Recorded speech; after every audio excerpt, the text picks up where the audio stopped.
Good morning. Good morning, all of you. Today, in continuation with ELISA, we will study the next two type of ELISA, that is sandwich ELISA and competitive ELISA. In last class, we have studied direct ELISA and indirect ELISA. ELISA means enzyme linked immunosorbent assay that we have talked earlier. Now next one is sandwich ELISA. Sandwich you know, sandwich आपको पता है ना कि जैसे लोग sandwich बनाते हैं दो ब्रेड के बीच में कुछ रख के, तो दैट मीन्स कि यहाँ पर भी दो एंटीबॉडीज के बीच में एंटीजन रहेगा, तब इसके लिए हम लोग सैंडविच ELISA कहते हैं. यू कैन सी हियर, ये एक एंटीजन है और ये दूसरा एंटीजन है, ये सॉरी एंटीबॉडीज है, और ये एंटीजन, दो एंटीबॉडी के बीच में एक एंटीजन है. इट इज सैंडविचिंग हो रहा है इसका, therefore it is known as sandwich ELISA. तो इसमें हम लोग क्या करते हैं, we will you know the microtiter plate, जिसमें हम लोग माइक्रोटाइटर प्लेट कहते हैं. इसमें हम लोग किसी एंटीजन को डिटेक्ट करना चाहते हैं. This sandwich ELISA is for detecting antigen. Sandwich ELISA is for detecting antigen. Antigen है तो इसमें पहले हम लोग क्या करते हैं कि सबसे पहले जो माइक्रोटाइटर प्लेट होगा उसमें, क्योंकि हमें पता है कि हमें किस एंटीजन को ढूंढना है, तो उसके स्पेसिफिक एंटीबॉडी हम माइक्रोटाइटर प्लेट के सरफेस पे डालते हैं. ठीक है, ये इसको हम लोग कहते हैं कैप्चर एंटीबॉडी. ये जो पहला है, this one is known as capture antibody because it will capture the desired antigen. जिस एंटीजन को हम लोग ढूंढ रहे हैं उसको, ये उसके स्पेसिफिक है, जिसको हम लोग पहले से, जिस एंटीजन का है, मे बी ये हार्मोन हो सकता है, कोई वायरस हो सकता है, बैक्टीरियल सेल हो सकता है, जो भी हो उसको हम लोग उसमें डालते हैं. तो इसको हम लोग कहते हैं कैप्चर एंटीबॉडी. जो हम लोग पहली बार जिसमें हम डालते हैं सेल उसके माइक्रोटाइटर सरफेस में, that is known as capture antibody because it will capture the desired or the antigen of the interest. जिस एंटीजन का हमको इंटरेस्ट है उसको ये कैप्चर करेगा बिकॉज उसके स्पेसिफिक ही ये बनाया गया है. वो आपका हार्मोन, जैसे कि इसका एग्जांपल, बहुत एग्जांपल है जो होम किट आता है प्रेगनेंसी टेस्ट का, वो इसी थ्योरी पे काम करता है. तो उसमें हम लोग को जिस एंटीजन कुछ भी हो सकता है, वो वायरल, बैक्टीरिया, हार्मोन या कोई मेटाबोलाइट हो सकता है, जिसके अगेंस्ट हम लोग एंटीबॉडी, उसके स्पेसिफिक एंटीबॉडी को जो पहले जो सरफेस पे सबसे पहले हम लोग डालते हैं, दैट इज वो एंटीबॉडी जो हमें पता है कि उस एंटीजन को कैप्चर करेगा, इसीलिए it is known as capture antigen. उसको हम लोग क्या कहेंगे, this one is known as capture antigen. तो जो प्रोसेस है, सबसे पहले हमने इस वेल में डाला कैप्चर एंटीजन, उसके बाद हम लोग इसको वॉश करेंगे बफर सॉल्यूशन से. ये भी बताया था मैंने कि बफर से क्यों वॉश करते हैं, बिकॉज उसका जो भी मॉर्फोलॉजी है, वो जहां से वो लिया गया है, मान लीजिए ह्यूमन ब्लड से लिया गया है, तो ह्यूमन ब्लड का जो टेम्परेचर में जो भी pH है, वो उसी के सेम हम लोग बफर डालते हैं ताकि उसकी मॉर्फोलॉजी में चेंजेस नहीं हो. तो पहला स्टेज फिर हम लोग वॉशिंग करेंगे, क्योंकि जो भी कोई, मान लो कि कोई ये कैप्चर एंटीजन यहाँ पे है, नहीं हुआ है, तो उसको हम लोग वॉश करेंगे, तो वो अटैच नहीं हुआ, वो वॉश हो जाएगा. और सेकंड स्टेज हम लोग क्या करते हैं, ब्लॉकिंग. पहला हम लोग ये डाल दिए, कैप्चर एंटीजन हमने डाला. अब जो ये स्पेस बच जाता है, इस स्पेस से कोई दूसरी चीज अटैच नहीं हो, इसलिए हम लोग उसको ब्लॉक करते हैं. ये लास्ट वीडियो में मैंने बात किया था. तो सेकंड स्टेप क्या होगा, फिर से वही ब्लॉकिंग होगा. ब्लॉकिंग हम लोग BSA से करते हैं या नॉन फैट ड्राई मिल्क से करते हैं. ठीक है, अब उसके बाद हम लोग उसमें सेरम एंटीजन डालेंगे. ये एंटीजन डाले जहां से भी हमने वो लिया है, तो एंटीजन डाला इसमें. एंटीजन डालने के बाद वो, अगर उसके अंदर इस स्पेसिफिक इसके होगा तो ये अटैच हो जाएगा। इसमें ऐसा कोई जरूरी नहीं है कि सेरम में एक ही तरह के एंटीजन हो, बहुत तरह के एंटीजन होंगे, लेकिन हमें जो एंटीजन ऑफ इंटरेस्ट है उसके लिए ही हमने एंटीबॉडी डाला है, तो वही एंटीजन सिर्फ अटैच करेंगे इसके पास आकर, ठीक है, और वही सिर्फ वही एंटीजन अटैच करेंगे। तो इसके बाद का स्टेप फिर हम लोग वॉशिंग करेंगे कि जो भी अनअटैच्ड एंटीजन जो इस सॉल्यूशन में प्रेजेंट हो वो बाहर निकल जाए और इसके अंदर सिर्फ जो इंटरेस्ट जो अटैच्ड एंटीजन है वो रहे।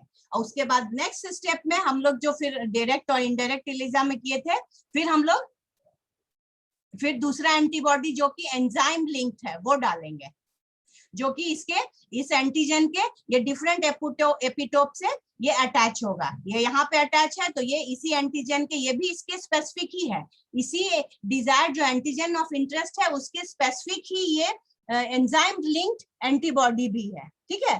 तो ये इससे अटैच होगा, फिर वही प्रोसेस हम लोग इसमें फिर सबस्ट्रेट डालेंगे, सबस्ट्रेट डालेंगे तो प्रोडक्ट बनेगा और प्रोडक्ट क्या होगा, कलर्ड होगा। तो अगर कलर आ रहा है सॉल्यूशन में देन ये एंटीजन इसके अंदर प्रेजेंट है, और अगर कलर नहीं आ रहा है सॉल्यूशन में दैट मींस कि this antigen is absent in it. Clear? तो ये आप क्लियर देख सकते हैं, दो एंटीबॉडी के बीच में ये एंटीजन सैंडविच्ड है, therefore it is known as sandwich ELISA। Clear? सबसे पहले once again I repeat, we take the capture antibody, इसको जो पहला हमने डिजायर्ड स्पेसिफिक एंटीबॉडी लिया वो कैप्चर हुआ, फिर सीरम इसमें डाला, उसमें जो अगर एंटीजन ऑफ इंटरेस्ट है तो वो कैप्चर एंटीबॉडी के साथ अटैच करेगा। उसके बाद फिर हमने सेकेंडली उसको एंजाइम लिंक्ड एंटीबॉडी डाला तो वो उसके फिर उसी एंटीजन से अटैच होगा, और because it is an enzyme linked antibody तो हम लोग उसके जो सबस्ट्रेट उसमें डालेंगे, तो अगर कलर देगा दैट मीन्स कि that antigen is present, positive है, और अगर कलर नहीं देगा then that means the antigen is उसमें नहीं है। इसीलिए नहीं है तो वो एंजाइम वाला एंटीबॉडी अटैच ही नहीं होगा, अटैच नहीं होगा तो सबस्ट्रेट वाला रिएक्शन ही नहीं होगा और वो कलर नहीं आएगा। तो इसलिए इसको हम लोग सैंडविच ये कहते हैं, क्योंकि दो एंटीबॉडी के बीच में जो एंटीजन होता है वो सैंडविच्ड होता है। अब ये भी दो तरह का हो सकता है, इनडायरेक्ट एंड डायरेक्ट। ये जो मैंने अभी आपको डील किया प्रोसेस वही है कि ये उसमें हमने क्या ELISA प्लेट में क्या डाला, सबसे पहले कैप्चर एंटीबॉडी डाला, सबसे पहले हमने कैप्चर एंटीबॉडी डाला, उसके बाद उसमें सैंपल डाला गया, is then added follow by the detection antibody. हाँ सॉरी, ये जो हमने ये जो दोबारा जो ये डाला, ये जो एंजाइम लिंक्ड एंटीबॉडी डाला उसको हम लोग डिटेक्शन एंटीबॉडी कहते हैं। क्लियर? क्योंकि वो डिटेक्ट करता है उसको, क्योंकि वो डिटेक्ट करता है एंटीजन को, इसीलिए उसको हम लोग डिटेक्शन एंटीबॉडी कहते हैं, और वो सेकेंडरी एंजाइम से लेबल्ड होता है। तो अगर अभी इनडायरेक्ट और डायरेक्ट आपको बताते हैं, तो ये जो सैंडविच ELISA है ये बहुत हाई सेंसिटिविटी है, क्योंकि एक एंटीजन को दो एंटीबॉडी डिटेक्ट कर रहे हैं, ठीक है। तो इसकी जो सेंसिटिविटी होती है that is higher 2.225 times more sensitive than direct और इनडायरेक्ट ELISA, और ये ज्यादा स्पेसिफिक होता है। अगर बहुत कम मात्रा में भी एंटीजन हो तो ये इसको पकड़ लेगा। ऑल्सो हाई स्पेसिफिसिटीज है क्योंकि ये two antibodies are used to detect the antigen, एक एंटीजन को डिटेक्ट करने के लिए टू एंटीबॉडीज है, इसलिए स्पेसिफिसिटी उसकी उससे 2 to 5 पॉइंट बढ़ सकती है, ठीक है। अब ये सेम है जो प्रोसेस मैंने अभी बताया था वही है, बट अभी बताया मैंने कि ये एक इनडायरेक्ट ELISA सैंडविच ELISA होता है, एक डायरेक्ट सैंडविच ELISA होता है। अभी जो मैंने एक्सप्लेन किया वो ये वाला था, ये कैप्चर एंटीबॉडी है, ये टारगेट एंटीजन है, और ये डिटेक्शन एंटीबॉडी है जिसके अंदर ये एंजाइम लिंक है। HRP बताया था, हॉर्स रेडिस फॉस्फेटेज, ये एंजाइम लिंक है। उसके बाद हमने ये सबस्ट्रेट दिया, प्रोडक्ट दिया। तो इसमें जो डिटेक्टर एंटीबॉडी है वो डायरेक्ट, ये दो के बीच में डायरेक्ट कनेक्शन है, इसीलिए direct sandwich, this one is direct sandwich ELISA, ठीक है। और इससे डिफरेंस ये क्या है, इसमें हम लोग देख रहे हैं कि जो ये ठीक है कैप्चर एंटीबॉडी है, फिर ये भी टारगेट एंटीजन है, लेकिन जो एंजाइम लिंक्ड एंटीबॉडी है वो अभी नहीं डाला गया। पहले secondary detector antibody, secondary antibody डाला गया जो इसके स्पेसिफिक है, इसके इसी एंटीजन के स्पेसिफिक है, लेकिन ये एंजाइम लिंक्ड नहीं है। और उसके बाद फिर इससे एंजाइम लिंक्ड एंटीबॉडी लगाया गया। ठीक है, तो ये तब ये इसको कहते हैं हम लोग indirect sandwich ELISA. Once again, अगर डायरेक्ट कनेक्शन है दो एंटीजन के बीच में एंजाइम लिंक्ड एंटीबॉडी का, तो ये डायरेक्ट सैंडविच एलाइजा। और अगर इनडायरेक्टली अटैच्ड है एंजाइम लिंक्ड एंटीबॉडी एंटीजन से, क्योंकि यहाँ ये कैप्चर एंटीबॉडी से एंटीजन है, उसके बाद ये डिटेक्टर एंटीबॉडी है जो उसमें की सेकेंडरी एंटीबॉडी ऐसा है जिसमें एंजाइम लिंक्ड नहीं है, और उसके बाद हम एंजाइम लिंक्ड एंटीबॉडी डालते हैं, तो फिर उसके बाद सबस्ट्रेट प्रोडक्ट रिएक्शन होता है, तो ये कलर देता है। ये इनडायरेक्ट से और इंटेंसिटी स्पेसिफिसिटी बढ़ जाती है, क्योंकि हो सकता है इससे यहाँ भी अटैच हो सेकेंडरी ये एंजाइम कंजुगेटेड डिटेक्टर एंटीबॉडी, तो इसकी कलर की इंटेंसिटी और बढ़ जाएगी। तो this is about sandwich ELISA, जो कि दो तरह के हो सकते हैं, direct sandwich ELISA and indirect sandwich ELISA. Clear? So these are the advantages and disadvantages. Advantages अभी मैंने बताया कि ये 2 to 5 times more sensitive है ये, और इसकी वजह से ये हाई स्पेसिफिसिटी इसलिए है क्योंकि 2 एंटीबॉडीज आर इन्वॉल्व, एक एंटीजन को पकड़ने के लिए 2 एंटीबॉडी है। फ्लेक्सिबिलिटी भी है क्योंकि ये बोथ डायरेक्शन पे डायरेक्ट भी हो सकता है एंड इनडायरेक्ट भी हो सकता है, इसलिए ये फ्लेक्सिबल भी है। ठीक है, now next we will come to competition और इनहिबिशन एलाइजा।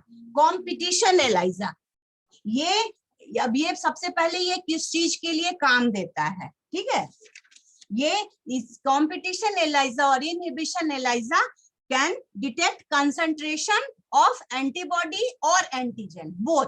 अब किसी का भी आपको कंसंट्रेशन मालूम करना है, तो एंटीबॉडी का हो या एंटीजन का हो, तो हम इससे कॉम्पिटिटिव एलाइजा से कर सकते हैं। ठीक है, इसमें क्या होता है, वी विल सी।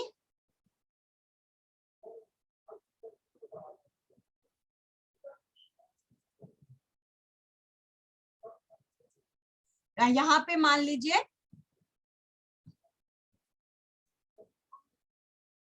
ये आपका एंटीजन है।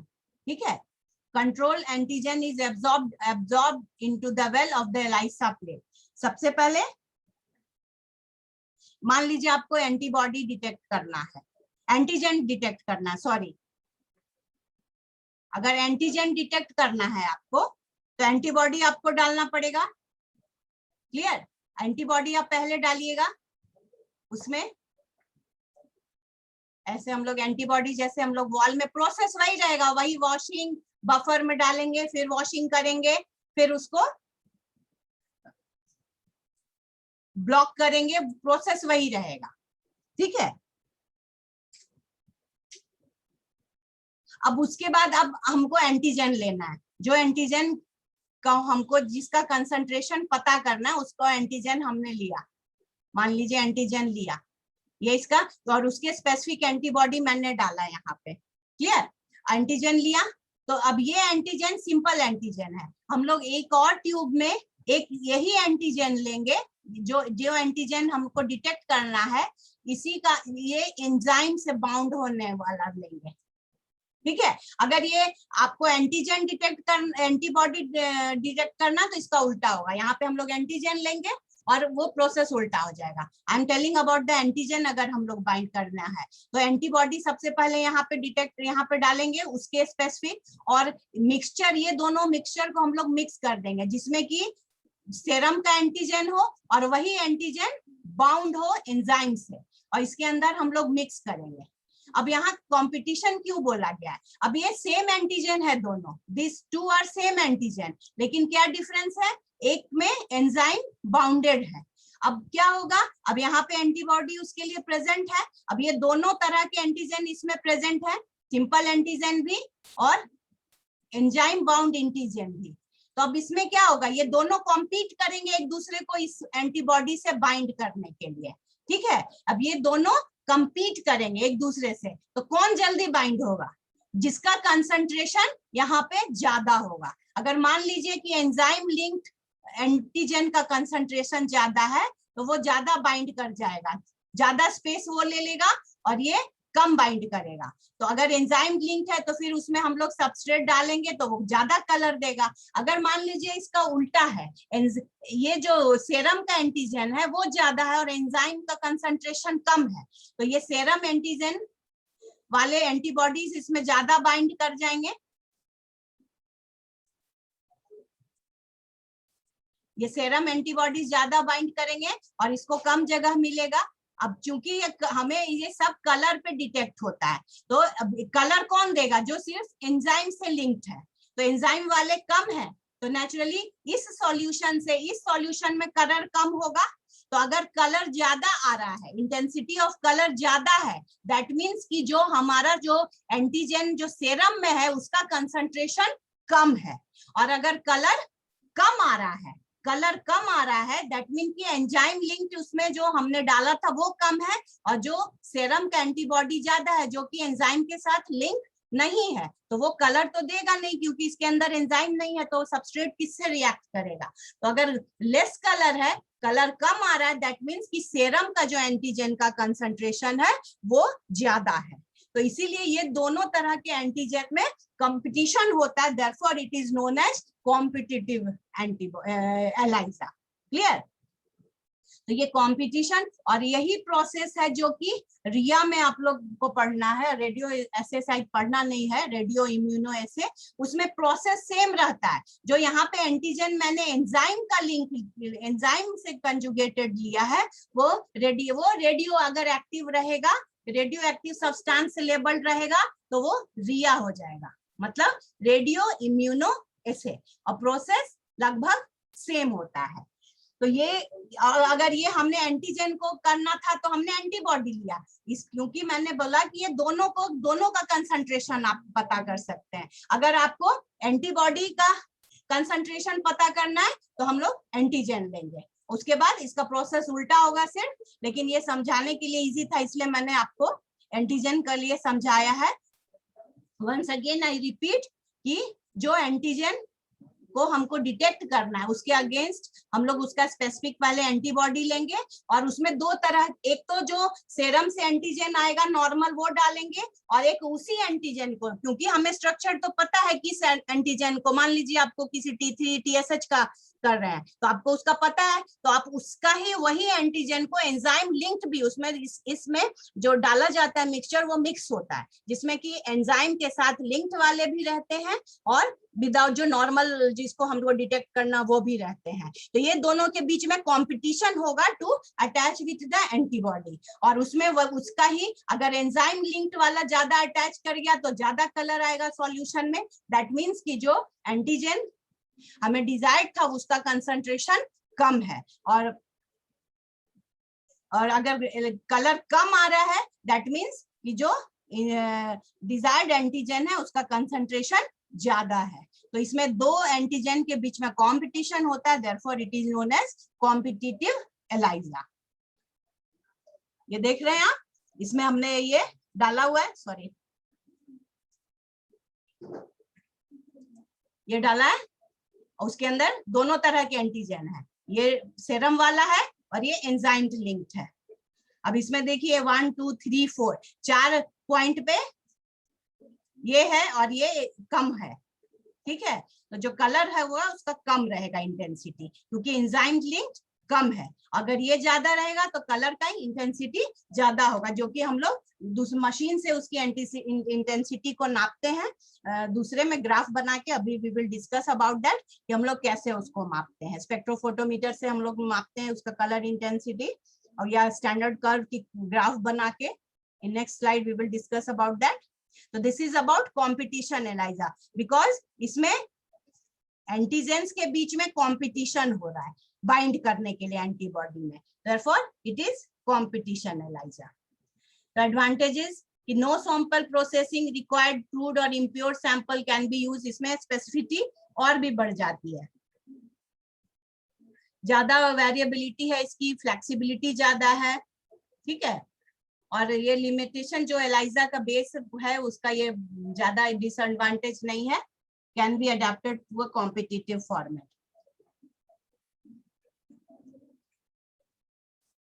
ये रिजल्ट ये पहले भी हम लोग डिस्कस कर सकते हैं कि हम लोग एलाइजा से क्वांटिटेटिव एंड क्वालिटेटिव दोनों तरह का रिजल्ट हम लोग निकाल सकते हैं कि एंटीजन का क्या क्वांटिटी है और क्या क्वालिटी है, या सेमी क्वांटिटेटिव भी हो सकता है।